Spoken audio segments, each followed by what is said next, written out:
मुंबई में मलाड वेस्ट मनपा उत्तर विभाग कार्यालय पर मनसे चारकोप विधानसभा अध्यक्ष दिनेश साल्वी के मार्गदर्शन में मनसे के कार्यकर्ताओं ने मोर्चा निकालकर विरोध प्रदर्शन किया।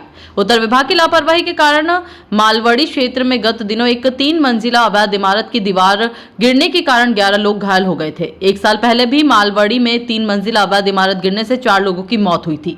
क्षेत्र में बड़े पैमाने पर अवैध निर्माण कार्य जारी है। कोई बड़ा हादसा होगा, कौन जिम्मेदार होगा? क्षेत्र की सड़क खराब है, गटर नाले जाम की समस्या पर मनपा अधिकारी कतई ध्यान नहीं देते हैं, जिसके कारण मनसे को अब सड़क पर उतरकर जनहित में आंदोलन करना पड़ रहा है।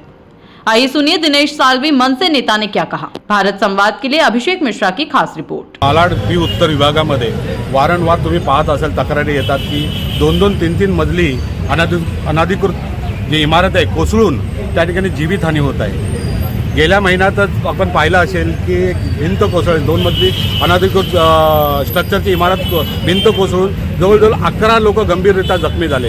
त्याच्या अगोदर एक हादसा असा झाला की रस्त्यावरून जाणारे बाईक्सवर 2 जण त्यामध्ये मेले आणि 4 जण त्या 3 मजली जी अनधिकृत इमारत होती ती कोसळ त्याच्या खाली दबली गेली आणि त्यात ती मेली।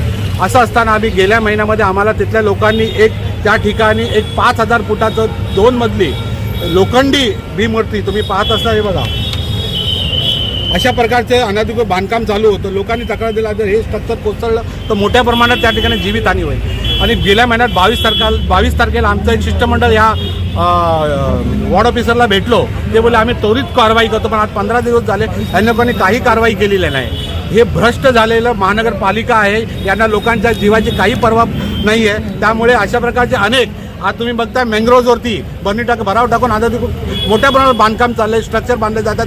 कुठले बाहेरून लोक येऊन त्या ठिकाणी झोपडे बांधत आहे, पण यांची काही कारवाई होत नाही आहे। त्यामुळे आता जर या लोकांनी कारवाई केली नाही तर मग मनसे स्टाईलने पुन्हा मोठ्या प्रमाणात आंदोलन होईल। कदाचित आम्हाला लोकांच्या जनहितार्थासाठी आपला कायदा हातात घ्यावा लागेल, त्याला हे सर्वस्व जबाबदार हे लोकच असतील।